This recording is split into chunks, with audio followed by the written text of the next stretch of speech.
श्री रामायण को आज तक हमने आपने और इस समाज ने श्री राम की दृष्टिकोण से देखा, लक्ष्मण को देखा, देवी सीता को जाना, हनुमान के भक्ति भाव को जाना, रावण के ज्ञान को पहचाना, लेकिन कभी यह नहीं ध्यान दिया कि इस रामायण में अगर कोई सबसे अधिक उपेक्षित और अनदेखा पात्र था तो वो थीं लक्ष्मण की पत्नी और जनक नंदिनी सीता की अनुजा उर्मिला। नमस्कार दोस्तों, स्वागत है आप सभी का। तो प्यारे दोस्तों, आज हम बात करेंगे कि देवी उर्मिला ने आखिर वनवास के 14 वर्ष क्या किया।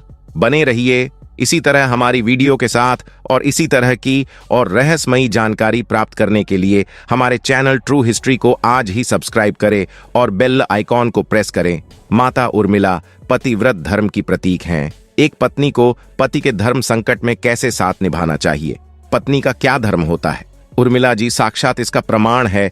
हम सभी ने जितना भी रामायण को पढ़ा है, देखा है, सुना है, जाना है और समझा है, उन सभी बातों और किस्से से हमें कुछ न कुछ नया जानने को मिला है। ऐसा ही कुछ नया आज हम आपको बताने जा रहे हैं। असल में रामायण में एक महत्वपूर्ण पात्र का जिक्र मिलता है जो लक्ष्मण की भार्या उर्मिला के विषय में है। उर्मिला माता सीता की छोटी बहन और लक्ष्मण की पत्नी थीं। ऐसा कहा जाता है कि माता सीता से ज्यादा कष्ट उर्मिला ने सहे थे, क्योंकि उर्मिला न सिर्फ 14 वर्ष तक अपने अर्धांग लक्ष्मण से दूर रही थीं, बल्कि लक्ष्मण की दी हुई सौगंध के कारण उन्होंने अपनी आंख से 14 वर्ष तक एक आंसू तक न टपकाया था। रामायण के अभी इतने रहस्य अनजाने हैं जिसकी कल्पना करना भी हमारे लिए मुश्किल होता है। रामायण एक अथाह सागर की भांति है जिसमें डुबकी लगाने पर भी इसकी गहराई का अंदाजा नहीं लगाया जा सकता। रामायण की घटनाओं का अलग अलग तरीके से व्याख्यान किया गया है। रामायण के कुछ विशेष पात्रों अथवा चरित्रों की बात तो सभी करते हैं, लेकिन एक ऐसा भी पात्र है जिसकी चर्चा विरले ही कहीं मिलती है। आज हम बात कर रहे हैं लक्ष्मण की पत्नी देवी उर्मिला की। लोगों का मानना है कि रामायण में उर्मिला के त्याग, सेवा, प्रेम और निस्वार्थ भक्ति को कम आंका गया है। रामायण में देवी उर्मिला एक साधारण महत्व की तरह अंकित की गई है, जबकि सत्य यह है कि उर्मिला का त्याग और समर्पण अतुलनीय था, अनमोल था। उर्मिला ने जो दुख सहे उस पर तो वो आंसू भी नहीं बहा पाई। बावजूद इसके रामायण में उर्मिला और उनके योगदान को वो जगह नहीं मिल पाई जिसकी वे हकदार थीं। जब भगवान राम सीता के साथ वनवास के लिए निकले तो इस बीच उनके भाई लक्ष्मण भी उनके साथ ही मौजूद थे। लक्ष्मण भगवान राम के न केवल भाई बल्कि सच्चे भक्त भी थे।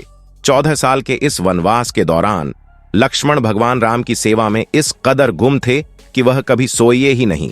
हालांकि आपको यह बात सुनने में थोड़ी अजीब लग रही होगी, किंतु यह बिल्कुल सत्य है।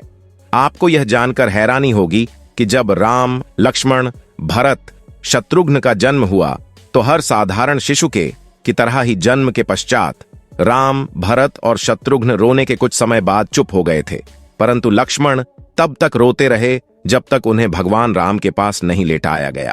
ऐसा माना जाता है कि लक्ष्मण जी भगवान राम की परछाई बनकर हमेशा साथ रहना चाहते थे, और शायद ऐसा हुआ भी।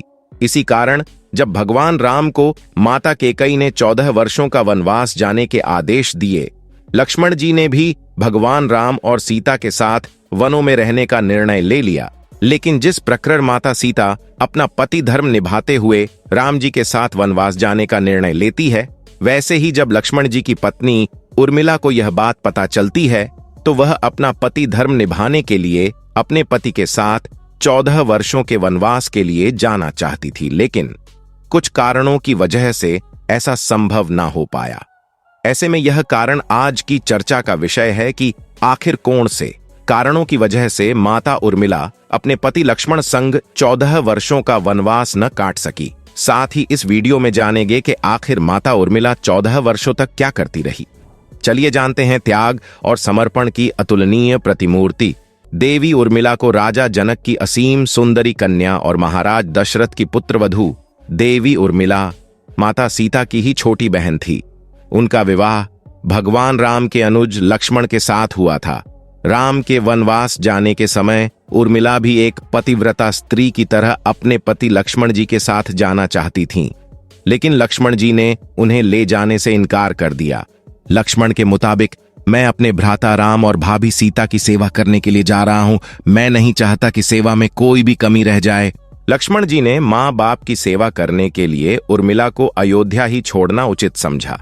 उन्हें शायद पता था कि वे लोग जब वनवास जाएंगे तो उनके माता पिता को इसका गहरा सदमा लगेगा। इसलिए लक्ष्मण जी विकट क्षणों में माँ बाप को सहारा और सहानुभूति देने के लिए उर्मिला को छोड़कर वनवास चले गए। कुछ पौराणिक मान्यताओं के मुताबिक माना यह जाता है कि उर्मिला के उन नाजुक कंधों पर लक्ष्मण जी बहुत बड़ा दायित्व डालकर चले गए। किसी भी स्त्री के लिए विवाह उसके संपूर्ण होने की निशानी होती है। वैवाहिक जीवन के वो अनमोल पल, वो जीवन सरिता जो कोई भी नववधू अपने पति के साथ गुजारती है या गुजारना पसंद करती है, शायद वो पल उर्मिला के नसीब में नहीं थे। इस दुनिया की कोई भी नववधू अपने पति से कुछ समय के लिए दूर नहीं रह सकती। देवी उर्मिला अपने पति से एक नहीं, दो नहीं, बल्कि पूरे 14 साल अलग रहीं। भला किसी नवविवाहित स्त्री के लिए इससे बड़ा त्याग और समर्पण क्या हो सकता है। खैर, उर्मिला ने पूरे 14 वर्षों तक अपने पति के वियोग में जिंदगी बिताई। यह उर्मिला का अखंड पतिव्रत धर्म ही था कि उन्होंने कभी किसी की तरफ देखा तक नहीं। उर्मिला के महान चरित्र, अखंड पतिव्रत, स्नेह और त्याग की चर्चा रामायण में जितनी होनी चाहिए उतनी हो न सकी। उर्मिला के लिए सबसे अजीब स्थिति तो यह थी कि लक्ष्मण को दिए वचन के कारण वह आंसू भी नहीं बहा सकती थी। अगर उर्मिला पति के वियोग में आंसू बहाती और अपने दुख में डूबी रहती तो फिर परिजनों का ख्याल कैसे रख पाती। यह शायद ही कोई कल्पना कर सकता है कि किसी नवविवाहित स्त्री के लिए अपने पति को 14 वर्षों के लिए अपने से दूर जाते देखना और उसकी विदाई पर आंसू भी न बहाना कितना कष्टकारी होता है। जब श्री राम जी के वनवास के बाद महाराज दशरथ स्वर्ग सिधार गए, तब भी अपनी वचनबद्धता के कारण उर्मिला नहीं रोईं। आखिर उस हृदय विदारक क्षण में अपने को संभालना उर्मिला के लिए कितना मुश्किल पल रहा होगा। वन में जब राम और सीता अपनी कुटिया में विश्राम कर रहे थे तो लक्ष्मण प्रहरी के रूप में कुटिया के बाहर पहरा दे रहे थे। तभी रात में उनके समक्ष निद्रा देवी प्रकट हुईं। तब लक्ष्मण ने निद्रा देवी से वरदान मांगा कि उन्हें 14 वर्षों के लिए निद्रा से मुक्त कर दें। निद्रा देवी ने लक्ष्मण को वरदान दे दिया, लेकिन साथ में यह भी शर्त रखी कि उनके हिस्से की निद्रा को किसी न किसी को लेना पड़ेगा। जब लक्ष्मण ने निद्रा देवी से निवेदन किया कि उनके हिस्से की निद्रा उनकी पत्नी उर्मिला को दे दी जाए, कहा जाता है कि निद्रा देवी के इस वरदान के कारण ही उर्मिला 14 वर्षों तक सोती रही थीं। कहते हैं, वनवास से अयोध्या लौटने के बाद जब भगवान राम का राज्याभिषेक हो रहा था तो उस समारोह में उर्मिला भी थीं, लेकिन वह नींद की अवस्था में ही थीं। यह देखकर लक्ष्मण उनके ऊपर जोर जोर से हंसने लगे। यह देखकर वहां मौजूद सभी लोग दंग थे। तब लक्ष्मण ने बताया कि उर्मिला अभी नींद में है, जब मैं उबासी लूंगा तभी उर्मिला की नींद टूटेगी। यह सुनकर सब लोग हंसने लगे और उर्मिला आहत होकर वहां से चली गईं। दरअसल निद्रा देवी से उन्होंने कहा था कि वो 14 वर्ष उन्हें परेशान नहीं करेंगी और उनकी पत्नी उर्मिला उनके स्थान पर सोएगी।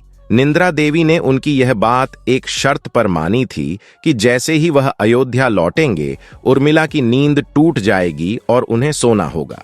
लक्ष्मण इस बात पर हंस रहे थे कि अब उन्हें सोना होगा और वह राम का राज तिलक नहीं देख पाएंगे। उनके स्थान पर उर्मिला ने यह रस्म देखी थी।